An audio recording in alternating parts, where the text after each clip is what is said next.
de abril clica. Cada dia esqueço uma coisa diferente, né? Então, boa tarde a todos e todas, né? Que bom que hoje temos aí um grupo de pessoas que está conseguindo acompanhar a oficina.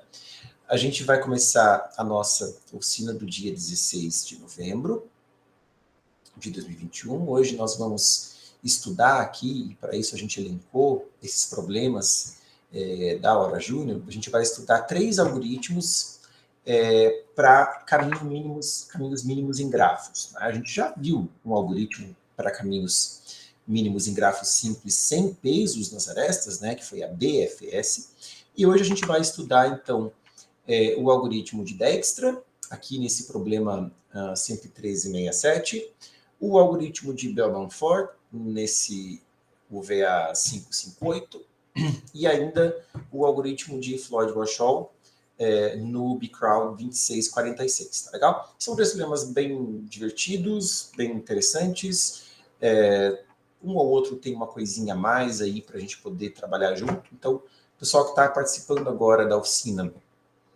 ao vivo, né, fique bem à vontade também para poder contribuir, para poder interromper, para poder falar coisas diferentes, como faria, enfim. Vamos tentar fazer esse momento o mais colaborativo possível, tá legal? Sobre a planilha, não esqueçam de colocar a presença de vocês na coluna da Hora Júnior, correspondente aí à aba de hoje, né, 16 de novembro.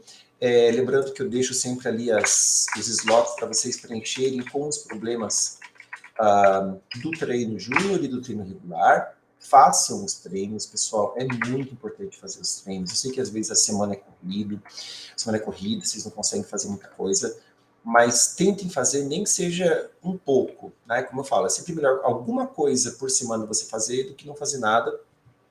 Então, a gente tem aí 5 probleminhas do treino júnior elencados para praticar esses conteúdos de caminhos mínimos em grafos.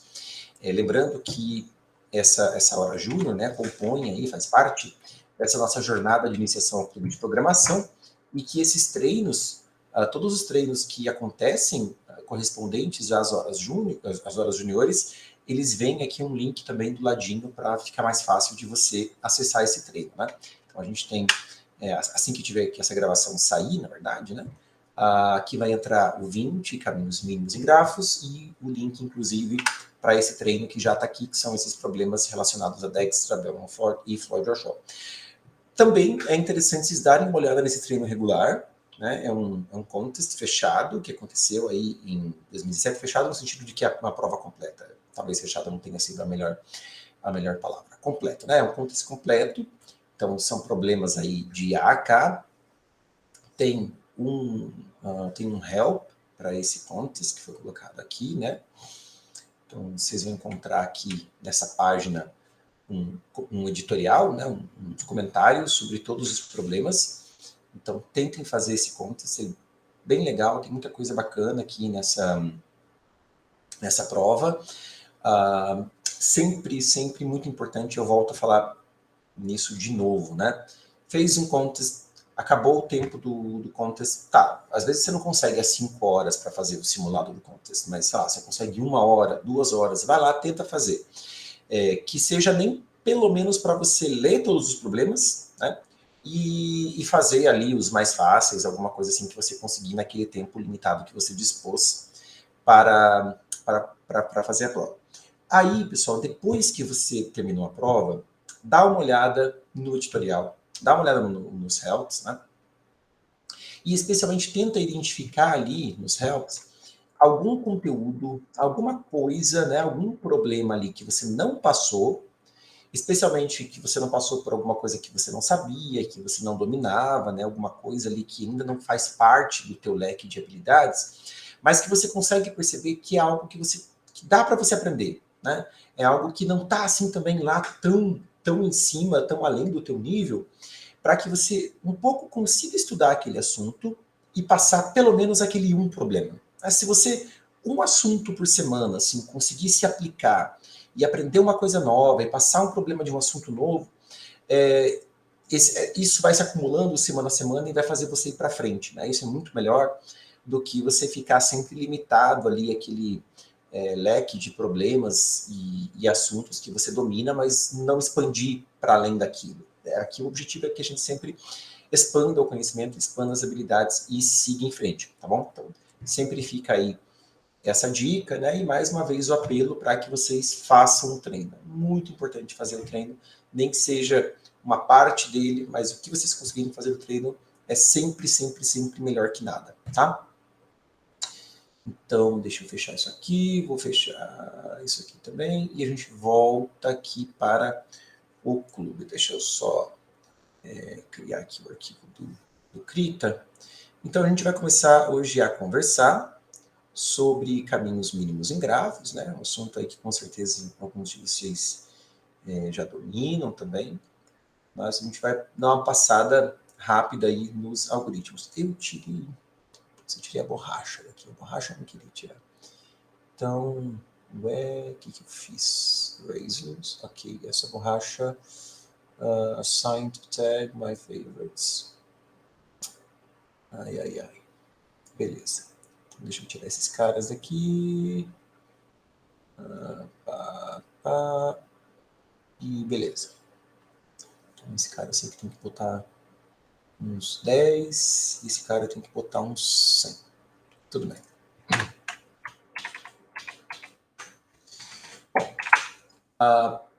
No assunto de caminhos mínimos e grafos, o primeiro algoritmo com o qual a gente vai trabalhar, que talvez seja aí um dos mais conhecidos também, né? É o algoritmo de Dijkstra. O algoritmo de Dijkstra, ele é um algoritmo de caminho mínimo em grafos que a gente chama de single source. Né? Então, é um single source shortest path.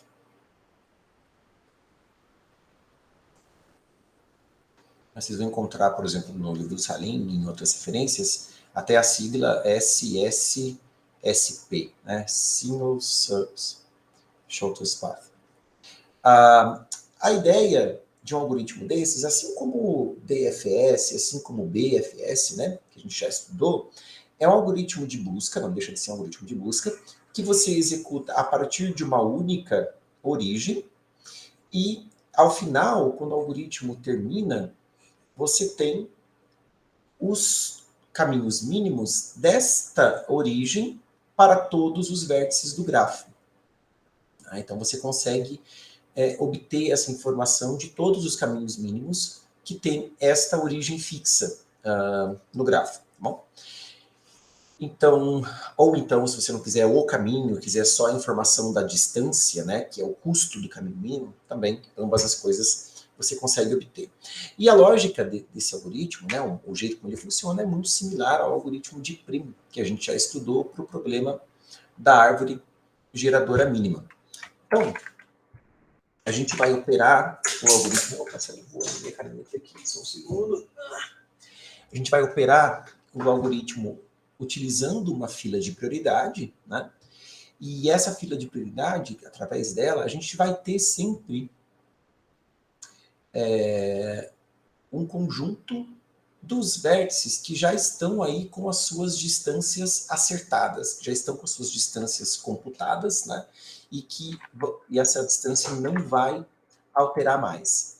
A ideia, então, é que no começo do algoritmo, esse conjunto contém apenas a origem, que está lá com o seu valor de distância igual a zero. Legal? Então, você tem lá a origem e a distância da origem é zero.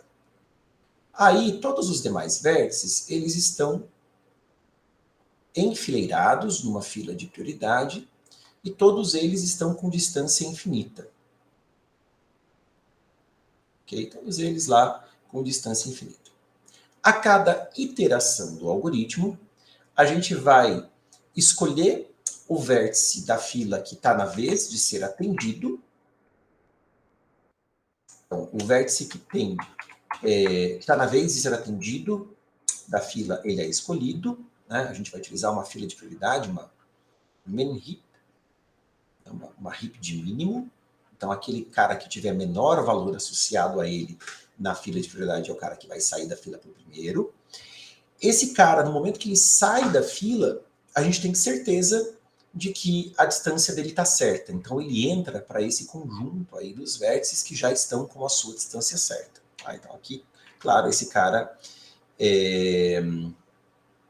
Bom, na verdade, da primeira iteração, é que eu atrapalhei para fazer o exemplo, né? Na primeira iteração, o cara que está na vez de sair é a própria origem, né? A origem que está aí com a distância zero, o zero é menor que infinito, então é a própria origem que é atendida na primeira iteração. E a ideia é, cada vértice que é atendido, que entra nesse conjunto, né, dos vértices aí que já estão com a sua distância certa, ele vai tentar relaxar, e o nome da operação é essa mesmo, é relaxação, vai tentar relaxar as distâncias dos seus vizinhos, igualzinho como a gente tinha no algoritmo de Prim. Só que no caso do algoritmo de Prim, o que a gente fazia? A gente olhava o valor que já estava atribuído aí para a distância de cada vértice e comparava com o peso da aresta de U para V. Aqui no algoritmo de Dijkstra, não. Aqui no algoritmo de Dijkstra, a gente vai olhar não só esse custo da aresta de U para V, mas também a gente vai pegar esse custo e somar com o que já foi acumulado até o vértice U, do custo do caminho mínimo a partir da origem. Então, o que a gente compara aqui é a distância até o U, mais esse peso, esse custo de I de U para V, né? Então, o custo de U para V, mais a distância até o vértice U, a gente compara com o valor que está associado ao vértice V, né? Com a distância do vértice V. Então, se a distância do vértice V for maior do que essa soma, então a gente troca, né? Quer dizer, o V está com a distância errada dele, não é essa distância. A gente vai relaxar essa distância para distância até U mais o custo de I, de U para V, tá bom? Com isso, não necessariamente o V vai ser o próximo vértice já a sair da fila. Ele apenas teve a sua prioridade alterada na fila, né? Porque por causa dessa operação de relaxação, o seu valor reduziu, mas ele ainda vai ficar esperando na fila até ser atendido. Inclusive, né, imagine que a distância do V aqui é 10, essa aresta aqui tem peso 2, a distância do U é 6, então 6 mais 2 é 8, a distância do V vai para 8.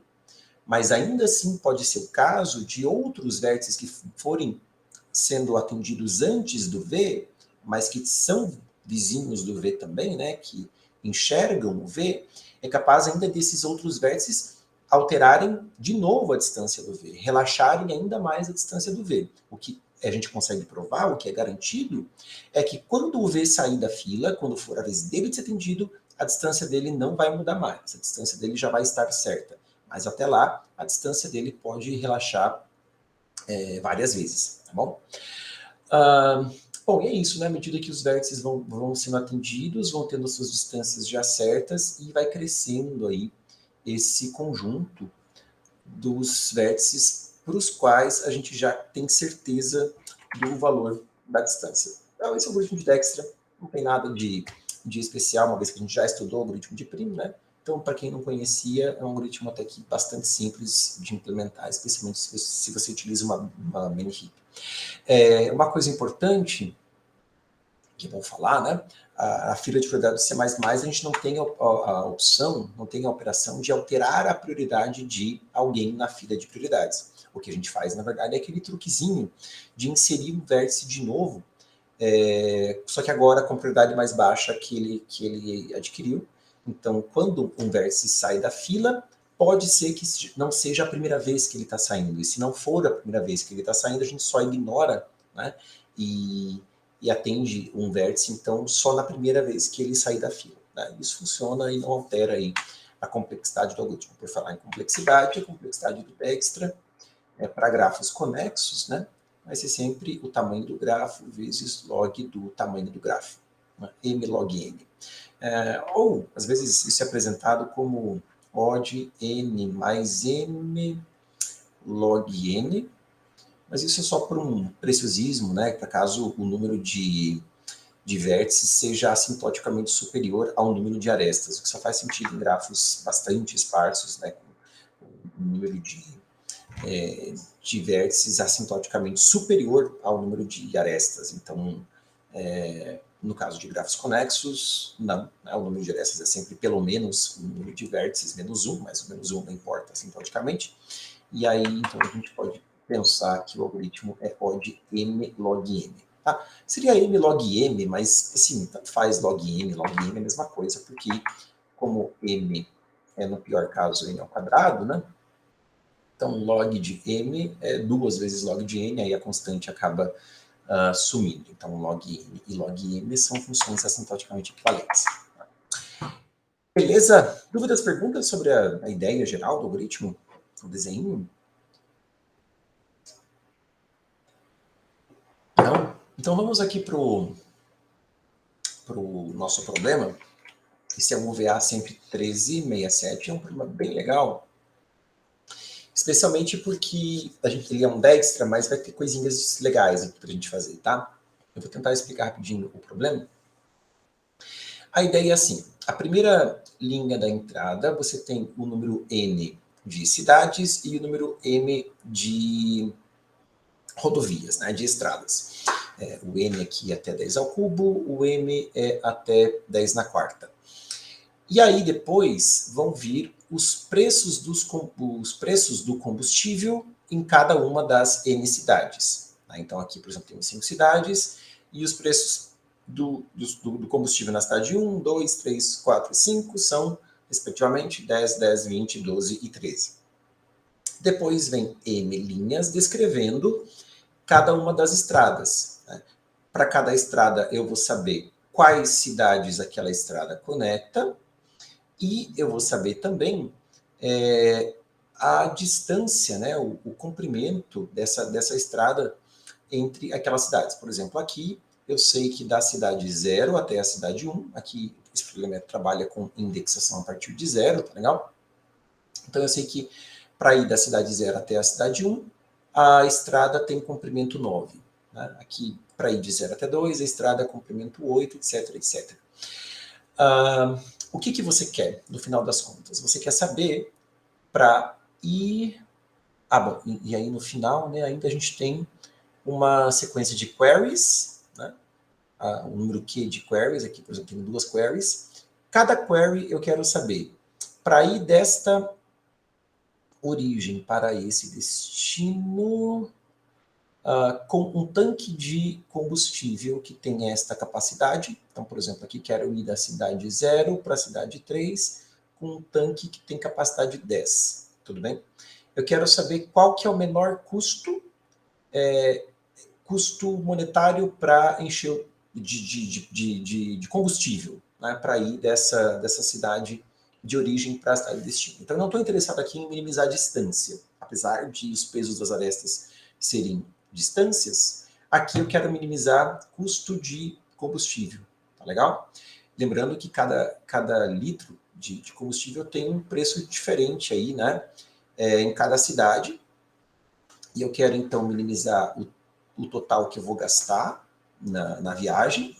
E eu quero minimizar,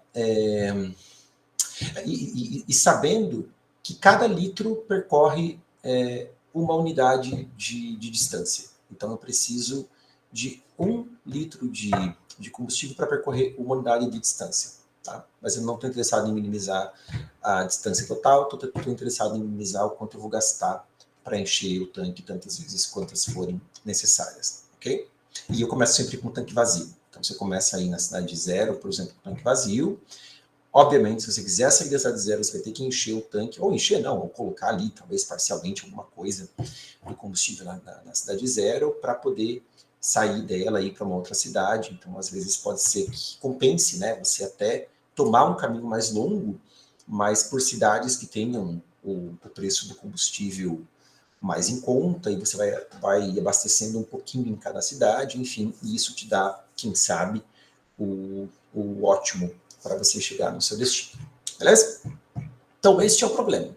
E agora, né, como é que a gente lida com um problema como esse, sendo que o Dijkstra tradicional, aí, como a gente acabou de estudar, ele trata de caminhos mínimos em grafos, mas eu tenho os custos das arestas e tenho que achar só, né, o caminho que minimiza a soma de todos os custos entre arestas. Então, muitas vezes, para problemas um pouco mais elaborados, o que a gente tem que fazer é tentar capturar, né, a informação que é relevante da estrutura combinatória do problema nos estados que modelam essa estrutura e ver se dali a gente tira, por exemplo, uma relação recursiva entre estados, que vai te dar um algoritmo de programação dinâmica, tá? Ou então, quem sabe, um grafo entre esses estados, e aí, através desse grafo, a gente consegue usar algum algoritmo de grafos, tipo Dijkstra, tipo Prim, dependendo do problema no qual a gente cair, que é o caso aqui, né? Aqui a gente vai tentar entender o que é relevante de informação para estar presente no estado do problema e tentar entender como que estados se relacionam. Veja que uma informação importante que a gente precisa manter não é apenas a cidade onde a gente está, né? O grafo da entrada, né? O grafo da descrição do problema, ele parece ser, num primeiro momento, o grafo em que vértices correspondem a cidades, né? Eu tenho aí as cidades, sei lá, cidade 0, 1, 2, 3, 4, e eu tenho os custos, né, para ir entre cidades diferentes. Mas veja que quando você pensa na estrutura combinatória do problema, e você pensa no estado que é relevante você computar, só o local onde você está já não é uma informação completa para aquilo que você precisa fazer. Você precisa ter a cidade onde você está, junto com o tanto de combustível que você ainda tem no teu tanque. Né? Por quê?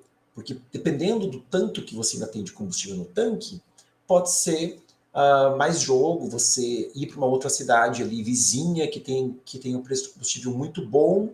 Então ela vai te desviar um pouco do caminho, mas você vai lá, enche o tanque e aí consegue recuperar e chegar no seu destino.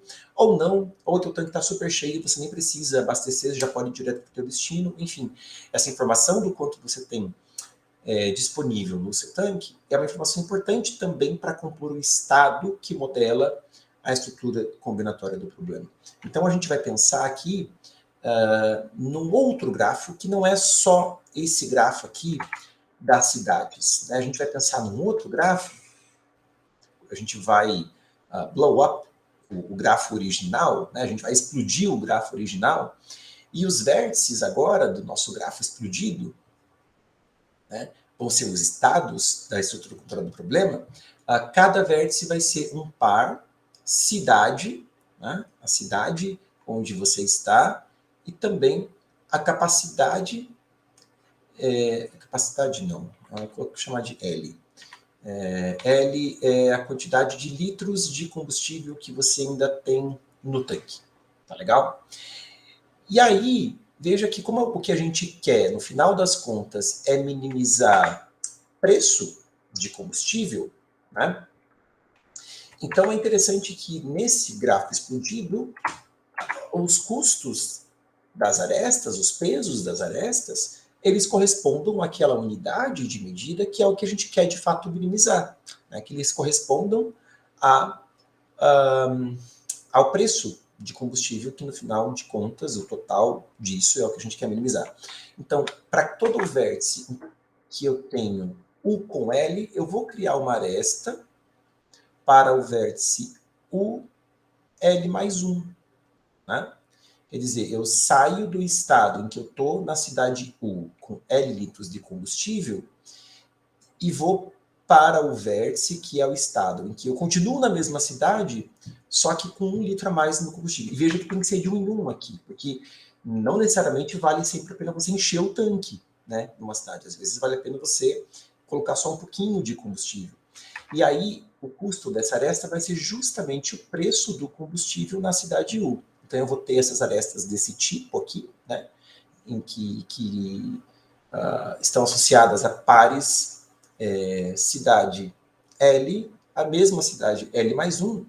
E aí, ó, para eu ir de de um vértice U com L, né, de um estado U com L para um vértice V com L menos a distância de U a V, essa distância, pensando, deixa eu chamar só de D, vai. Então, imagina se você tinha aqui no grafo original uma aresta de U para V, né, uma estrada de U para V, com distância D. Então, agora, o que você faz? Você cria uma aresta do estado U com L para o estado V com L menos D, porque, afinal de contas, você gastou D litros de combustível para vir deste vértice para este vértice, né? E qual que vai ser o custo desta aresta aqui? Vai ser zero, né? Porque eu não abasteci o carro no meio do caminho para ir dessa cidade U para a cidade V. Então, as distâncias, que eram os pesos das arestas do grafo original, elas vão agora estar capturadas nessa informação aqui, ó, que está anexada ao estado mesmo do problema, né, no grafo explodido. Mas agora o peso das arestas para ir entre cidades acaba ficando zero, porque não é a informação que eu quero contabilizar, né, não é as distâncias que eu quero contabilizar, e sim a quantidade de dinheiro que eu preciso gastar para poder abastecer o carro e chegar no meu destino final. Tudo bem? Então, esse é o grafo explodido. Ele, evidentemente, vai ser muito maior do que o grafo original, né? No grafo original, a gente tinha 10 ao cubo vértices, 10 na quarta arestas. Agora, a gente vai ter que multiplicar, né, o número de vértices pela capacidade máxima do tanque, que é 100. Então, eu vou ter 10 na sexta vértices. O número de arestas, bom, são todas as arestas que eu já tinha, eu tinha 10 na quarta arestas, mas também vou ter que multiplicar isso por 100, né? Então são 10 na sexta vértices, 10 na sétima arestas, e eu vou ter um número de queries da ordem aí de 100. Então vão ser cerca de 10 na nona operações, né? Por incrível que pareça, mesmo o grafo aqui sendo da ordem 10 na sétima, e se fosse uma query só, beleza, né? Porque você executar aí 10 na sétima vezes log de 10 na sexta operações, até que vai, né? No entanto, você tem múltiplas queries, então você pode ficar achar meio suspeito de que vai passar no time limit. Mas passa, tá? É uma solução que aqui é suficiente para resolver o problema, mesmo os limites aqui dando um palpite aí de que, puxa, pode ser demais aquilo que está sendo pedido. O time limit também do problema, puxa, aqui no VirtualJudge eu não consigo ver, né? Talvez se eu olhar o meu histórico de submissões, eu teria que fazer, peraí.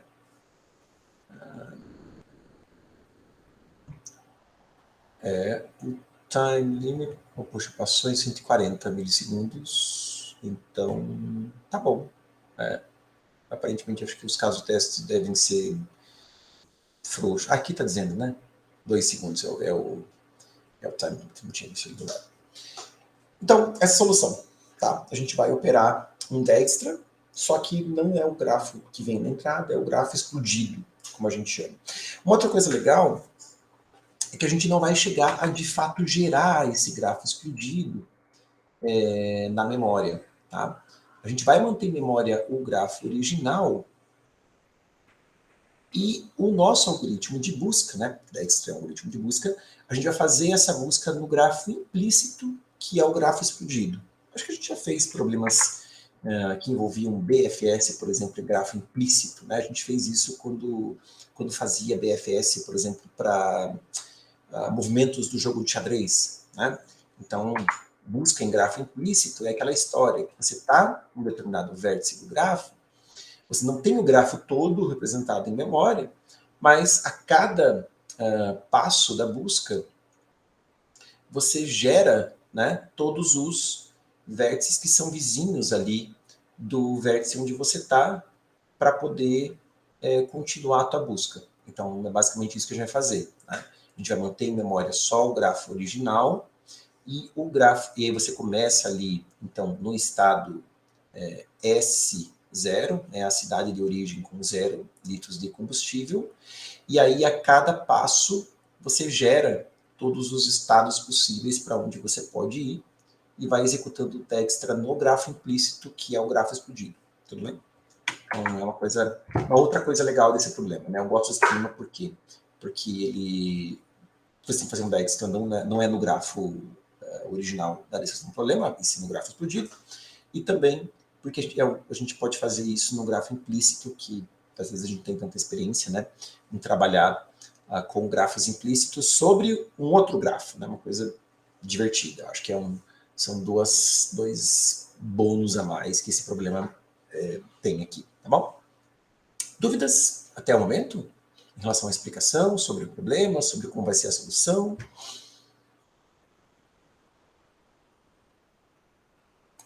Não? Então tá bom, vamos rodar então.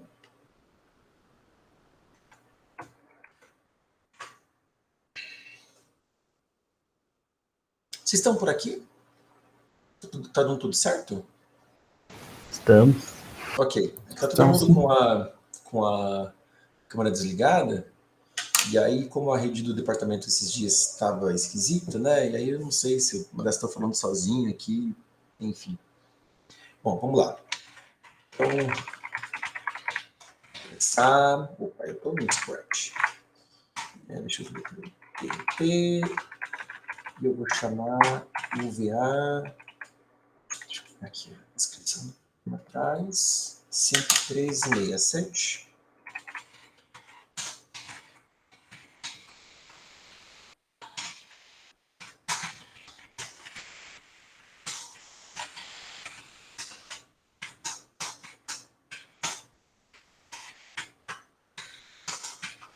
Eu vou deixar global aqui. Vou deixar as informações do grafo original globais, né? A gente sabe que vão ser aí no máximo 10 vértices, então dá para representar o grafo por uma lista de adjacências, tranquilo, né? Inclusive colocação estática. Eu vou fazer N, número de vértices, lista de adjacências com alocação estática. Para isso funcionar, preciso também de um array de graus, né? E eu precisava também, para cada aresta, guardar o seu peso. Então eu vou fazer uma coisa meio híbrida aqui, que é uma lista de adjacências estática e junto uma matriz de adjacências só para guardar os pesos das arestas, tá? É um jeito que quando o grafo é pequeno, assim, até 1000 vértices eu gosto de trabalhar. Eu acho que o código fica mais curtinho do que aqueles códigos com um monte daqueles pushback da vida enfim, fica um pouco mais chatinho de você trabalhar, né? Porque daí você tem que colocar na lista de adjacências o vizinho de cada vértice junto com o peso da aresta, né? Então tem que criar pares de informações para colocar dentro da lista, sendo que para grafos pequenos você não precisa fazer isso, né? Dá para fazer de um jeito um pouco diferente. Eu gosto de fazer assim. Por enquanto, acho que só vamos trabalhar ali a leitura. A gente tem também aqui o número de arestas, que eu vou deixar aqui dentro da função main, só para ler as arestas mesmo, né, é o que importa. Então, uma coisa que eu acho que não é falado ali na descrição do problema é que são múltiplos casos de teste. O VA sempre é múltiplos casos de teste, né? Mas não diz se a entrada termina em fim de arquivo ou não, mas a entrada sim termina em fim de arquivo, e então, por isso que eu estou colocando o scanf dentro de um while aqui, tá? Então eu vou ler o N e o N, enquanto o scanf não encontra fim do arquivo. Aí aqui dentro eu vou ler primeiro todos os preços, né? Deixa eu voltar vocês para o meu fundo. Eu vou ler primeiro todos os preços.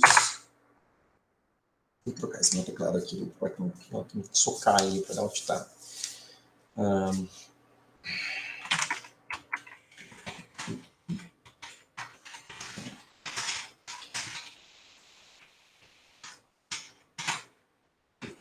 declarar ali, sei lá, preços vai ser... P é ruim, né? Porque eu posso usar para pai. Vai, price.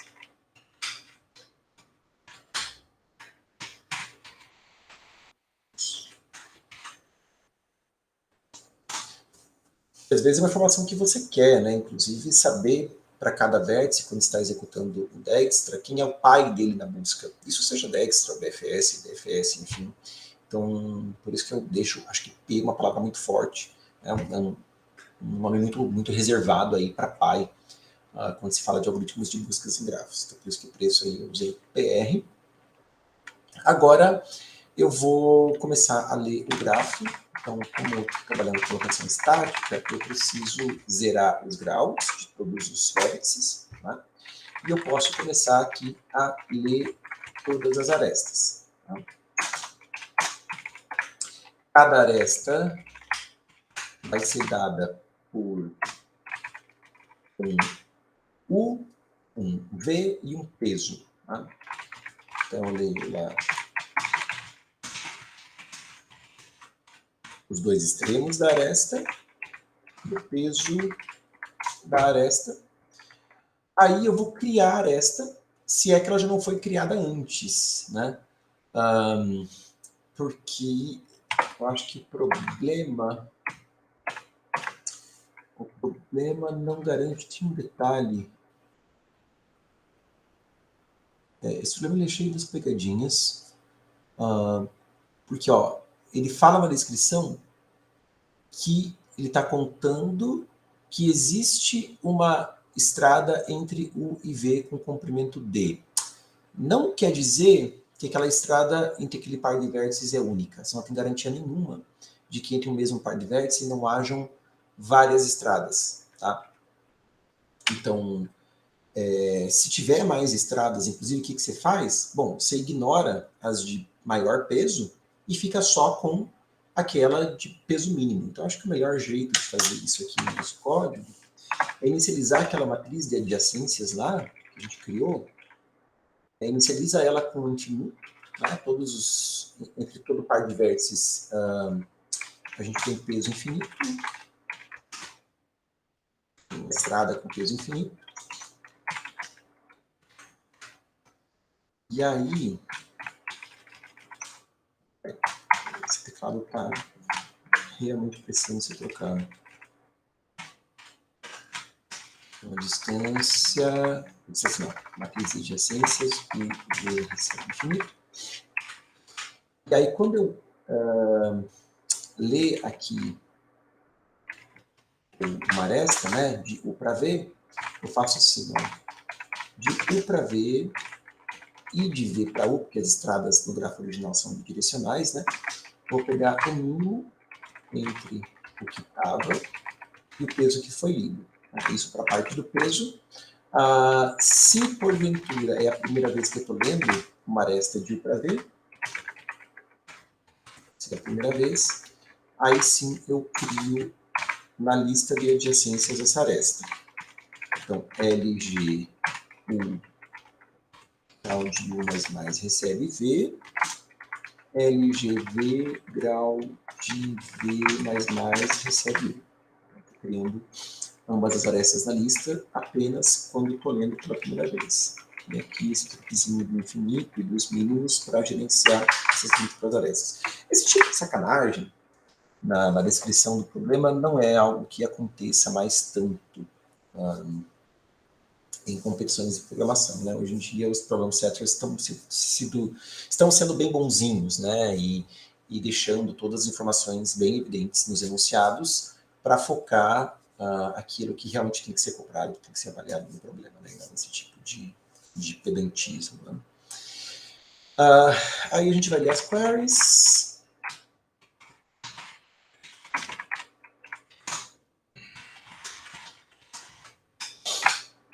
Cada query, deixa eu juntar esses caras aqui.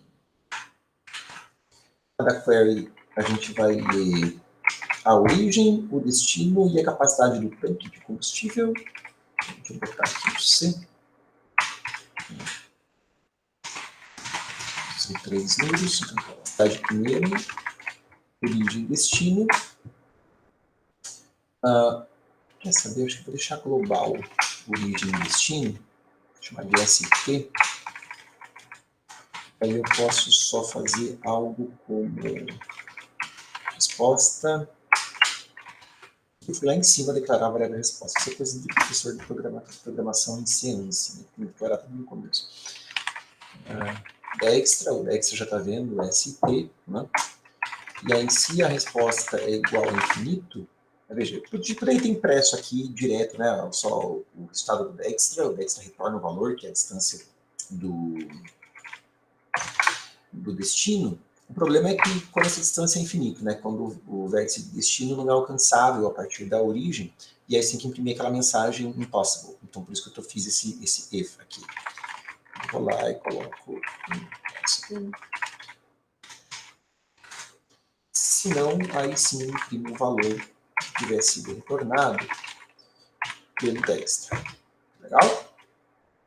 Dúvidas, comentários em relação aqui à função main? Não? Beleza, vamos então para o nosso Dextra. Falei para vocês, né, que a gente vai fazer o nosso Dextra no grafo implícito, que é o grafo explodido do grafo da entrada. A gente vai ter então uma informação que é a distância de cada vértice, como eu falei para vocês. Só que agora a distância não é de cada vértice do grafo original, mas sim de cada vértice do grafo explodido, do grafo de estados. Né? Cada vértice do grafo de estados é um par, que é cidade com capacidade de tanque de combustível. Então, é um par, cidade, litros, por isso que dist aqui está com duas dimensões, né? Esse array, sendo que tradicionalmente isso provavelmente viria, né, em outras aplicações, em outros programas, a gente teria uma dimensão só, porque você quer guardar a distância de cada vértice. O problema é que cada vértice é dado por um par de informação. Então, esse valor dist, a gente começa, eu vou declarar aqui o tal do IV, né? O IV, as três variáveis básicas que vão aparecer em qualquer algoritmo de busca aí. E eu vou... o que eu tenho que fazer é a distância de todo vértice do grafo tem que receber infinito no começo. O problema é que cada vértice, como eu falei, é um par cidade litros. Então, eu vou ter também um L aqui junto. O L vai também de 0 até max, acho. Não, tem a capacidade, né? A capacidade eu deixei aqui dentro da função main. Vou deixar global. A capacidade do tanque. Eu sei que é no máximo 100, né? É garantido lá do enunciado do problema. Então, aqui é menor ou igual a C. Então, a distância do estado, U com L é infinito, exceto o estado S0, que começa com a distância 0, e esse valor eu já vou usar, inclusive, para colocar ele na nossa fila de prioridade. Então, nossa fila de prioridade vai ser uma fila de... Bom, cada vértice, que é um estado, que é um par, tem que ser inserido na fila com uma prioridade. Então, é uma tripla de coisas que tem que estar aí dentro de cada posição da nossa fila. Deixa eu declarar aqui. Um pé de int vai ser i, um pé de i com i vai ser i3. Então, uma fila de prioridade i3, vector i3, data i3, né, porque é uma main. Okay. Eu já insiro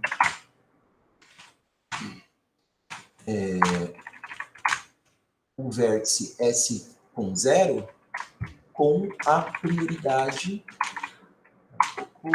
com essa prioridade 0, né, que é a prioridade que eu gravei ali em dist de S com 0. Beleza?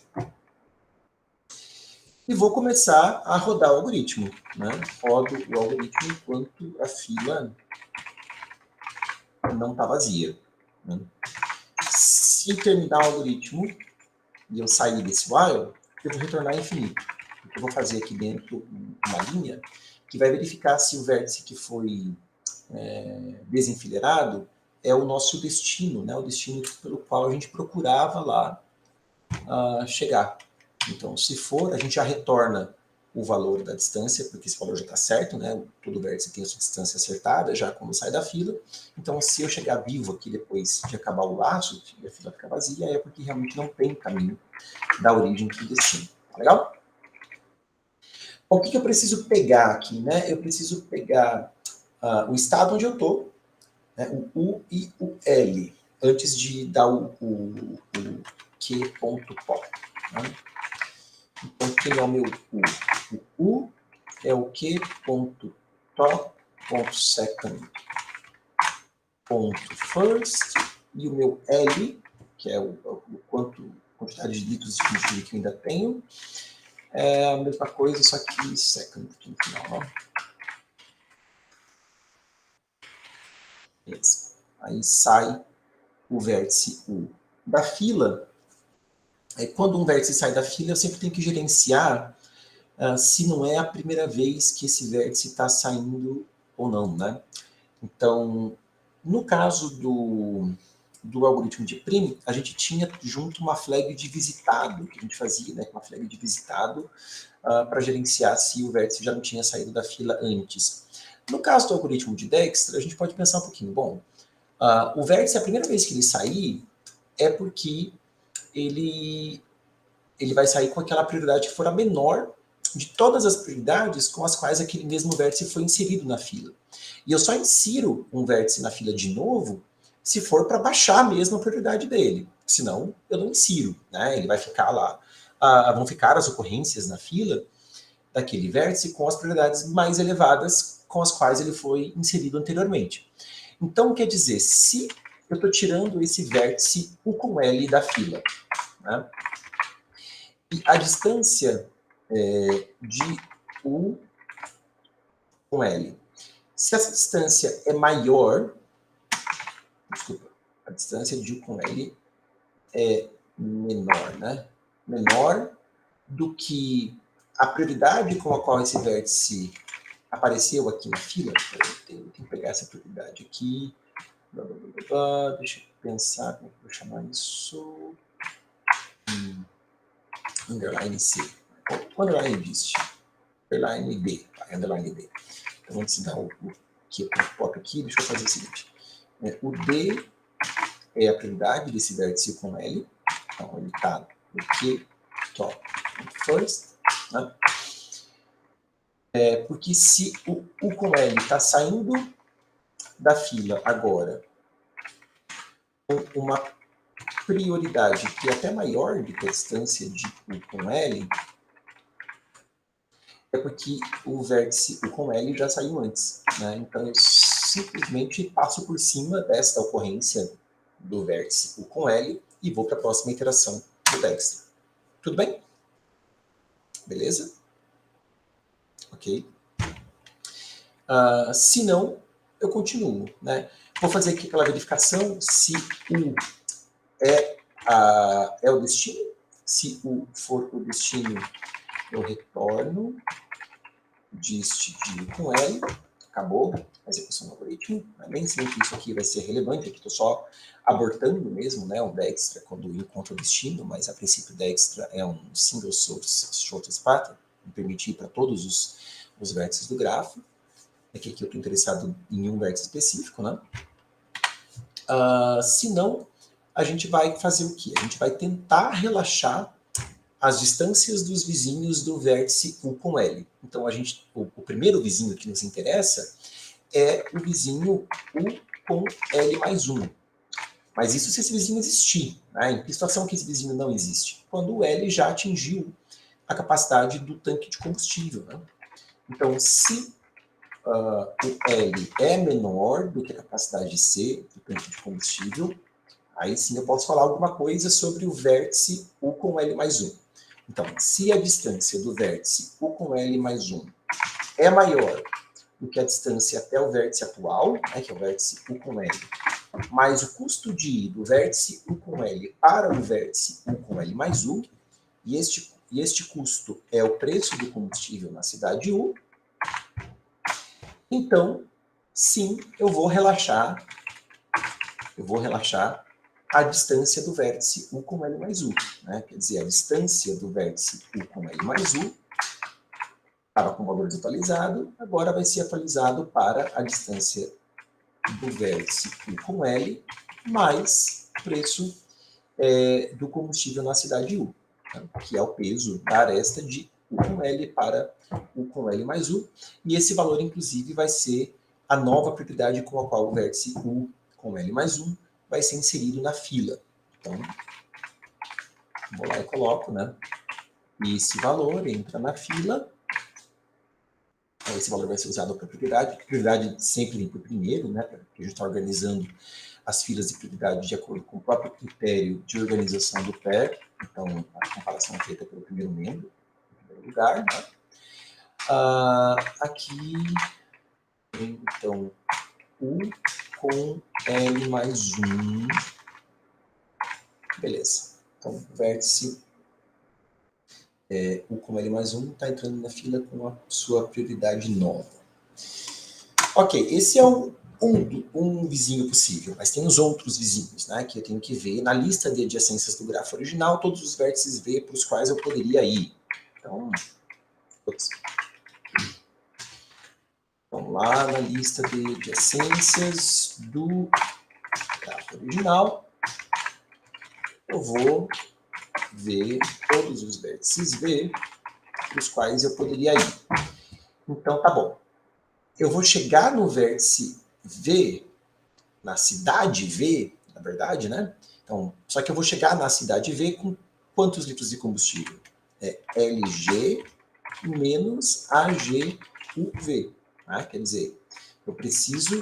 A distância entre as cidades U e V corresponde à quantidade de litros que eu vou perder para ir da cidade U para a cidade V. Então, eu saio do vértice U com L e chego no vértice V com L menos o comprimento da estrada de U para V. Tudo bem? Veja que só faz sentido eu falar desse vértice se L for maior ou igual que essa distância, né? Que esse comprimento dessa estrada. Então, se isso é verdade, e a distância desse vértice, aí é a mesma coisa, né? Maior do que a distância do vértice U com L. Veja aqui que seria a distância, né, do vértice U com L mais o custo da aresta de ir do vértice U com L para o vértice V com L menos o comprimento da estrada. O problema é que esse custo é zero, né? Então, eu vou escrever aqui mais zero. Se for isso, né, se for esse o caso, a gente vai atualizar a distância do vértice V com L menos o comprimento da estrada. E essa atualização vai, inclusive, refletir no novo valor, né, da prioridade com a qual esse vértice V com L menos o comprimento da estrada é inserido na fila. Beleza? Outras perguntas sobre o código infinito aqui, 10 na oitava deve dar, né? Outras perguntas? Não? Chegado? Então, vamos compilar e testar. Alguém me viu fazer alguma cagada enquanto rodava, pessoal? Não? Ok.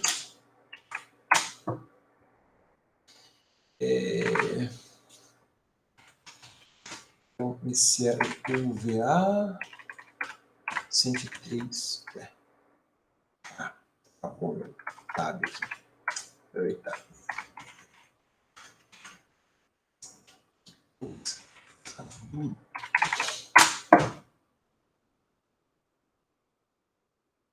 Nossa, um monte de erros. O que a gente fez? O que eu fiz de errado aqui? P. Ah, é que eu chamei de P. Oh, meu Deus. R mais. E não foi declarado que é filha de prioridade. Por que não foi certa a declaração da filha de prioridade?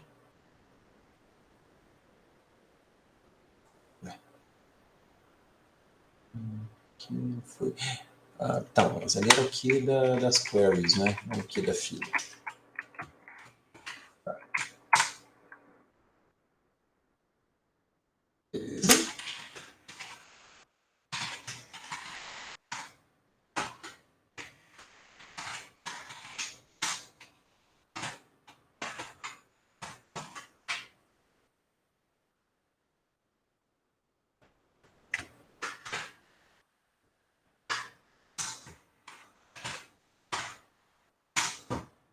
R$ 170 e impossível. Legal. Submeter lá. Fazendo pelo menos o Belmont Ford com vocês. Já são 26. Demorei um pouquinho demais para falar do Dextra. Sabe que o Belmont Ford é bem simples. Bem simples.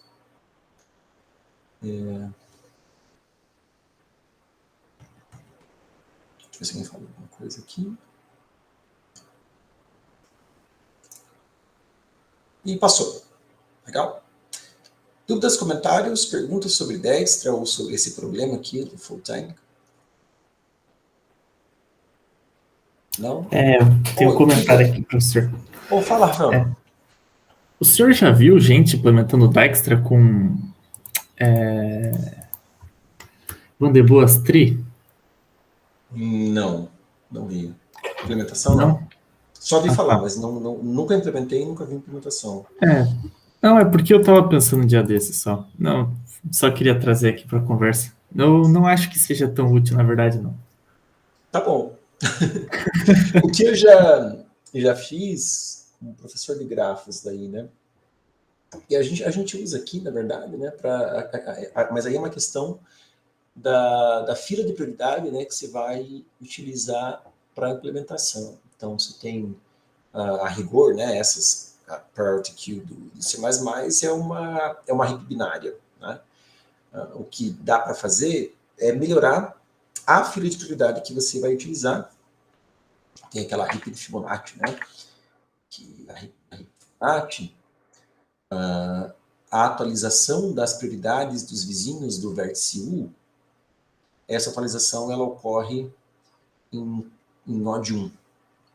E é só mesmo a extração do mínimo da heap, né? Você vê quem é o vértice a ser atendido, é só essa operação que vai ter custo odd log n, sendo que na heap binária ambas as operações são odd log n. Né? Com isso, o Dijkstra com heap de Fibonacci, a complexidade dele fica odd m, linear, em m, né, linear do tamanho do grafo, mais n log n.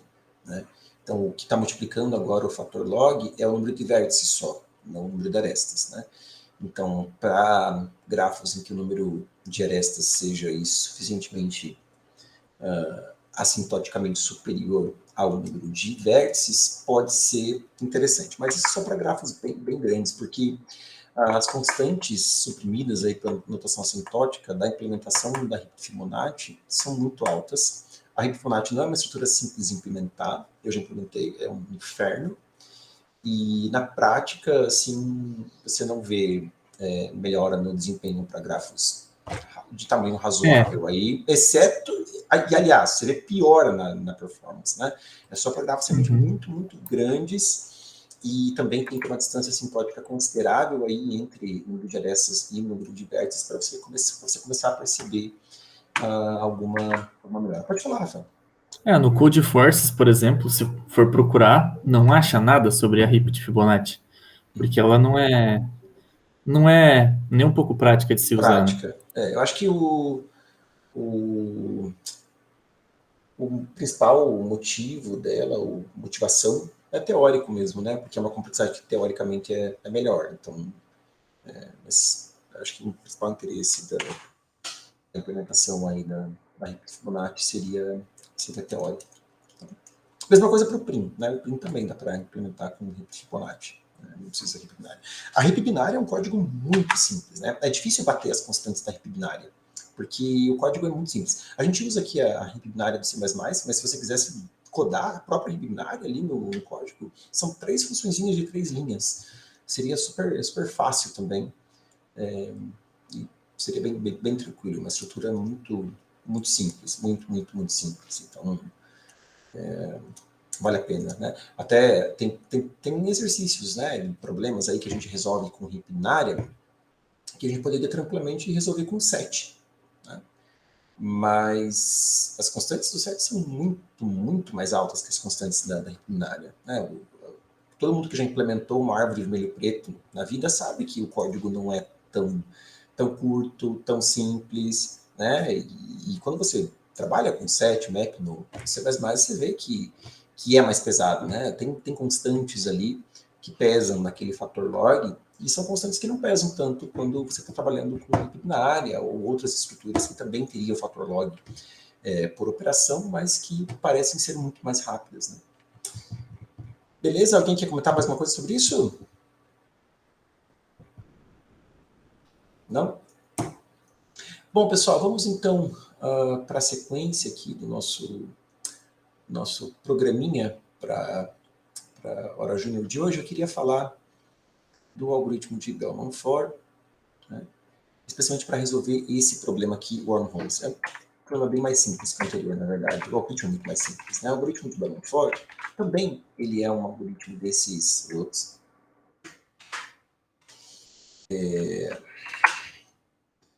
Esses de SSSP, né, de você, dado uma origem, saber os caminhos mínimos dessa origem para todos os vértices do grafo.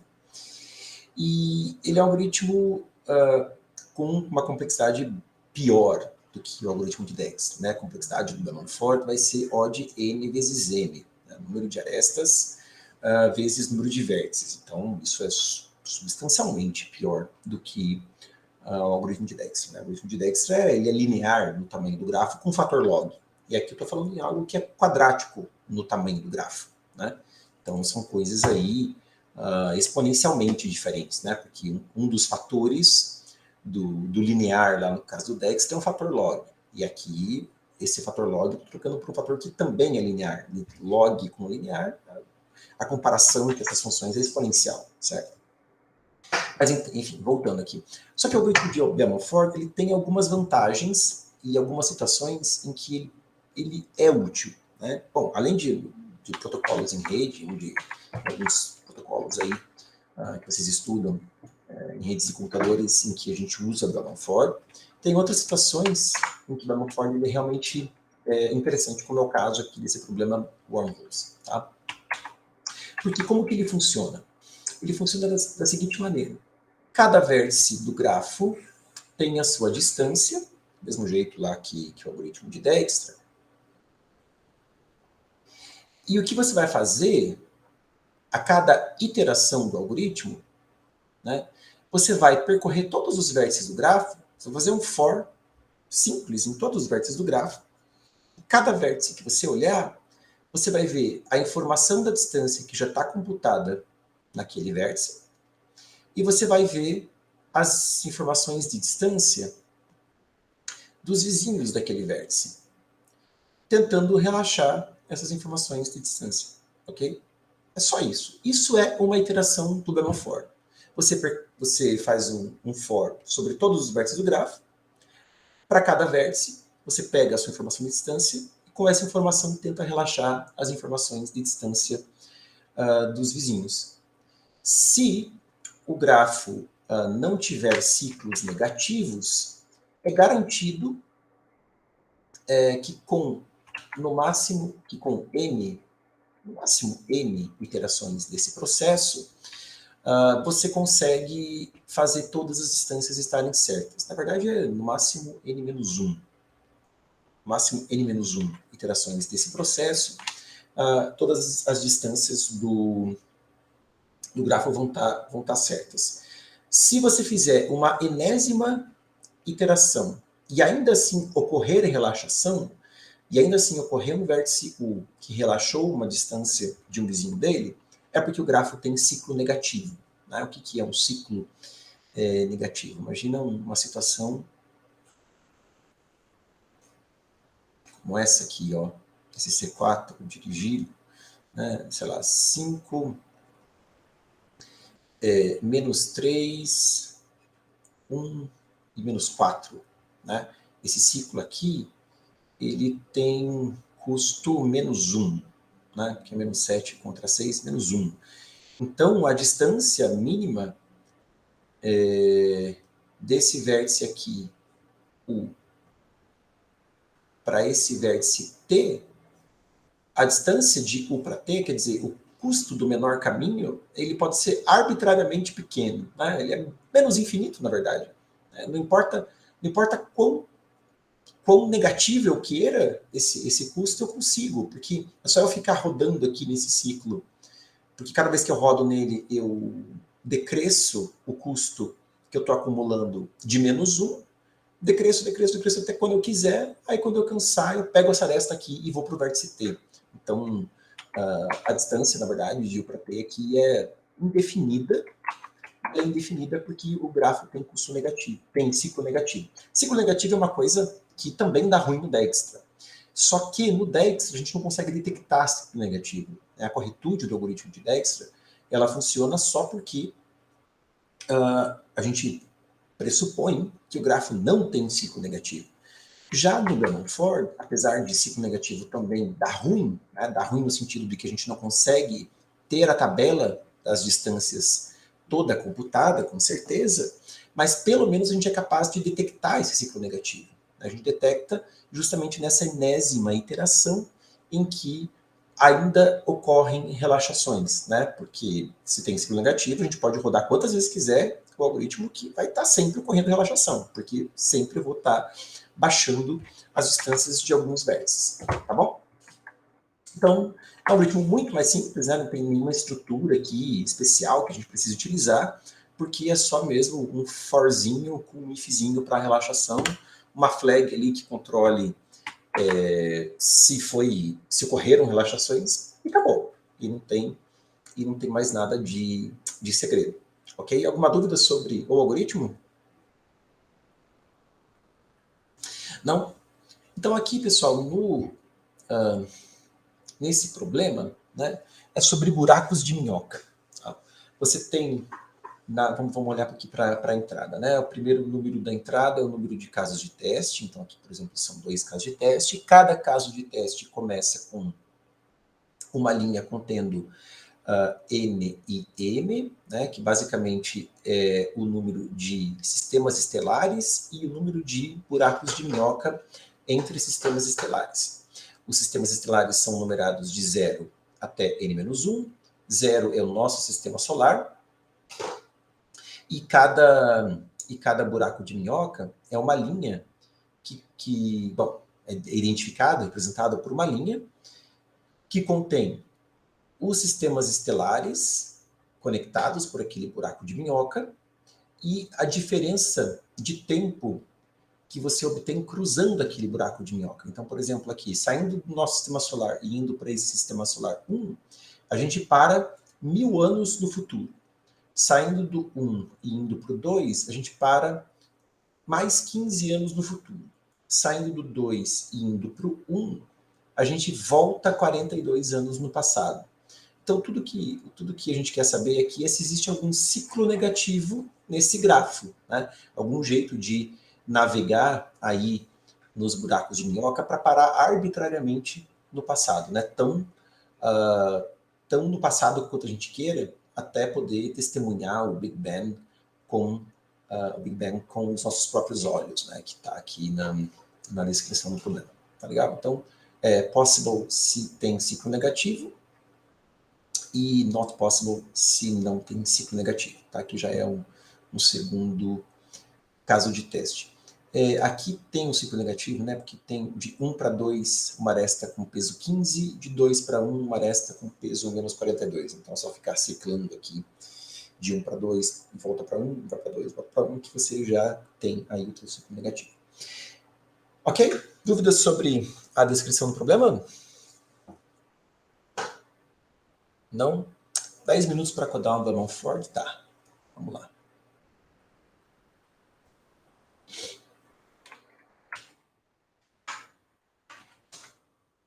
Ok.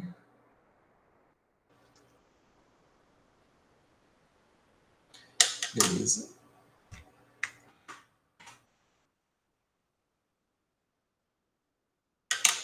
Esse é VA 558.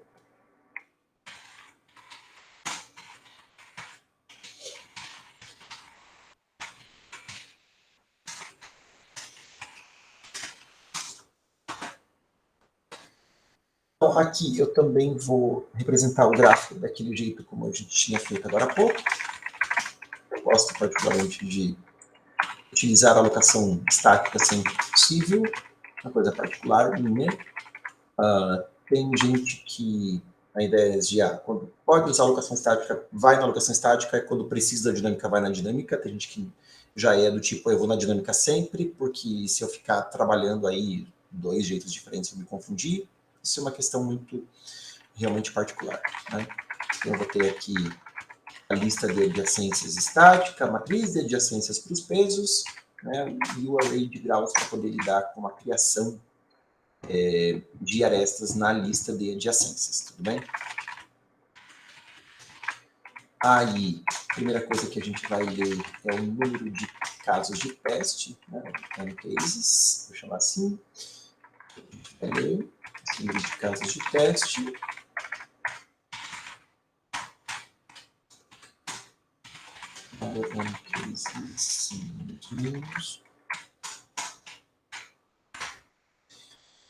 Dentro de cada caso de teste, a gente vai ler o N e o N. Eu sempre deixo... Em salvas raras exceções, o meu N sempre fica aqui na função N, porque é só mesmo para ler as arestas, né? Como é a alocação estática, tem sempre que resetar o vetor de graus. E aí vou começar a ler as arestas.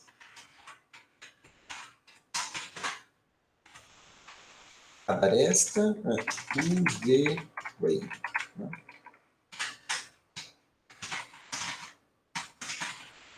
De novo, eu subindo ali para a abertura da função main para poder declarar a variável, né? Coisa de professor Vicens. LG1, mais recebe V, LG... Não, já ia cometer erro aqui, né? Já ia fazer LGV, DV, recebe U, sendo que o grafo ali da descrição do problema é dirigido, né? Tem essa de U para V, não necessariamente de V para U. O custo da aresta de U para V foi lido e no final eu vou printar alguma coisa possible. Vai depender se o Bellman for a partir da origem, que é o vértice 0. Eu vou deixar aqui o vértice 0 passando por um parâmetro para ele disparar. Não vou fazer isso. No Dexter eu não fiz isso. No Dexter eu assumi lá, eu falei direto, o Dexter eu passei com um parâmetro vazio, aqui vai ser vazio também. Então, se o Bellman for encontrar um ciclo negativo, não imprimo nada. Se não, eu imprimo um not com espacinho, né? Porque é not possible. É not possible, né? Deixa eu voltar para a discussão do problema. Not possible, e não impossible. Tá. A gente entrando... Beleza. Então, vamos implementar aqui o Bellman for.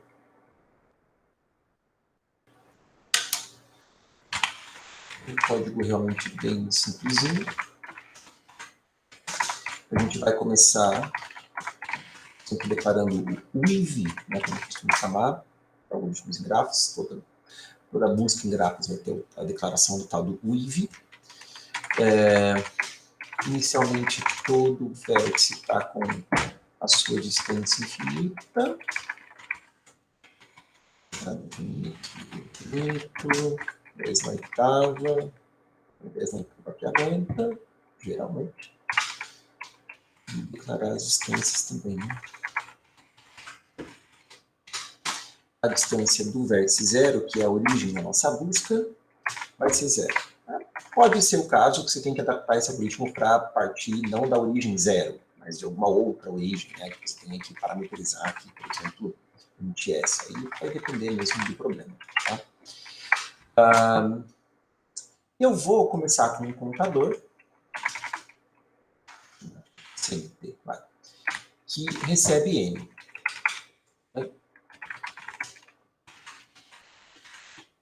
Que é, esse contador é só para eu contar, né, o número de vezes que eu vou iterar o meu Bellman for. Eu vou ter uma flagzinha de resposta, tá? Dentro de cada iteração começa com 0. Faz uma flag, né? Se ocorrer uma relaxação, essa flag sobe. Então, no final aqui, eu só retorno o valor da flag. Porque se na última iteração do algoritmo ocorrer relaxação, quer dizer que houve ciclo negativo, eu retorno 1, que é tudo que eu queria aqui para a função main. Tá? Bom, então, como eu falei, da for a gente percorre todos os vértices com for mesmo. Para cada vértice U, a gente vai olhar todos os vizinhos dele. Aqui eu trabalhei com alocação estática, né? Então vai ser daquele jeito. I de 0 ao grau de U menos 1. O iésimo vizinho V do vértice U é o LGUI. E aí eu vou tentar relaxar a distância do vértice V. Se a distância do vértice V é maior que a distância até U, mais o custo da aresta de U para V, então eu vou lá e relaxo a distância do vértice V. E levanto a flag, né? E levanto a flag. Ó, ocorreu uma relaxação. Dúvidas, perguntas? Eu nunca codei um Bellman for, professor. E, Uau. nossa, é trivial, né? Não é trivial não, mas é bem simples a ideia. Sim. É só vai, bota no loop a relaxação e acabou. Né? Quer dizer, percorre todos os vértices com for, relaxa os vizinhos e bota no loop. É só isso. Não é um algoritmo que costuma aparecer tanto em compressões de programação, porque não é um algoritmo muito eficiente mesmo, né? O caso que ele é útil é esse de ciclo negativo que você aí detecta, né? Ou em casos de sistemas distribuídos, né? Redes, por exemplo, em que cada vértice ali tem, cada nó da rede tem uma informação das distâncias da sua distância e das demais distâncias de alguns nós da rede, e então cada nó propaga essa tabela para os seus vizinhos, e você acredita que num número suficientemente grande dessas propagações, quer dizer, que é um algoritmo local, né? Cada vértice interfere localmente, que é uma coisa local, distribuída. Essa é uma vantagem do Bellman for em relação ao DEX. E aí, no número suficiente de iterações desse negócio, você aposta aí que todas as tabelas vão estar atualizadas em todos os vértices, né? Então, essa aqui é a utilidade aí também do Bellman for nas aplicações que ele tem. Bom, deixa eu, então, compilar e testar. Essa parte de detectar ciclos negativos tem uns problemas bem legais. No César tem alguns problemas com isso. Acho que o próprio livro do Salim tem uma seçãozinha ali de probleminhas de ciclo negativo, né? Que vocês podem dar uma olhada, que é bem divertido. Acho que eu coloquei alguma coisa no treino também do Bellman for para vocês praticarem, tá? Eu acho que esse daqui é bem legal. Deixa eu ver aqui, colocando no chat. O que você colocar no chat? Uhum. Legal, legal. Obrigado, Fernando. Obrigado. Manda no grupo do Telegram, porque agora eu tô com o horário um pouco apertado também. Vamos daí depois eu incluo no treino, né? Acho que vai ser divertido. Valeu, obrigado. Então, o VA 558, vamos ver quantos mil erros tem. A resposta, sim, ele está reclamando que a resposta pode ter sido usada assim, ser utilizada, mas a gente sabe que não. Então, deixa eu falar.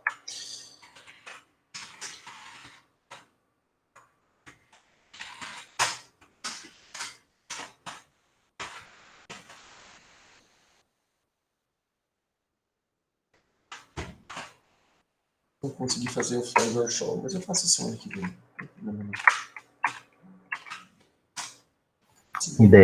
Tem a questão que quando a gente precisa, né, de um algoritmo com peso negativo e tal, dá para usar aquele SPFA. Né? Geralmente coloca lá no fluxo. Coloca no Telegram também, Fernando, se tiver um link, porque daí eu coloco como material extra ali da oficina. Sobre o SPFA? Sobre o SPFA. Pode ser? É que ele é tipo, a mesma ideia do Bamford, mesma complexidade, só que, sei lá, mais bonitinho. Beleza. Deixa eu submeter aqui que eu tô com o horário um pouco apertado.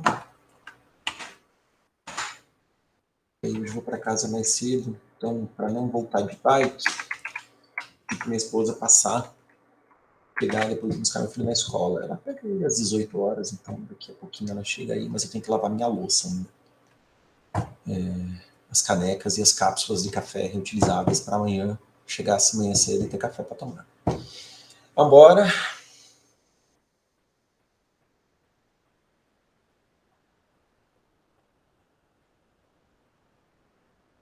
E passou, beleza? Os códigos eu vou colocar no Dropbox do clube.